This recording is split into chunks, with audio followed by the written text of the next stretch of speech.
Од почетокот на годинава нема ниту еден заболен од грип во Велес. Според податоците на Заводот за здравствена заштита и во декември состојбата била стабилна. Само едно лице заболено од грип е регистрирано во последниот месец од 2014-та. Сепак епидемиолозите сметаат дека може да дојде до појава на нови случаи со грип. Меѓу другото, за тоа може да придонесе враќањето на учениците во училишните клупи, како и самите временски услови. Може би има влијание и почетокот на учебната година и временските услови, меѓутоа треба да пак да кажеме дека циклично секоја година во овој временски период се јавува поголем број на респираторни, меѓу кои и грипозни состојби.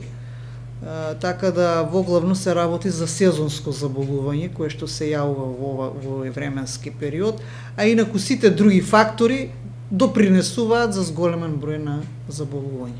Лани во јануари биле регистрирани вкупно 232 случаи на грип во Велес. Основните препораки до кои треба да се држат граѓаните е да консумираат што повеќе здрава храна, свежо овошје и зеленчук, да внесуваат повеќе течности, но и да работат на својата кондиција и почесто да пешачат. Високо ниво на лична хигиена во смисла на што почесто миење на рацете.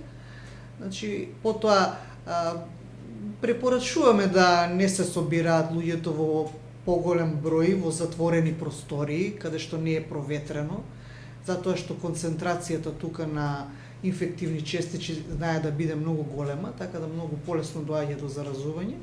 Така да и ако веќе се престојува во затворени простори поголем број на луѓе, значи препорачуваме што почесто ветрење, односно проветрување на просториите, бар по 30 минути, за да дојде до промена на внатрешниот воздух и разредување на евентуално присутните инфективни честички. Од јануари до април лани грипот земал најголем замав во Велес, кога биле регистрирани вкупно 1607 заболени лица. Состојбата во 2014 била најлоша во февруари, кога голем дел од заболените од грип биле и хоспитализирани, а дел од нив испратени и на клиниката во Скопје.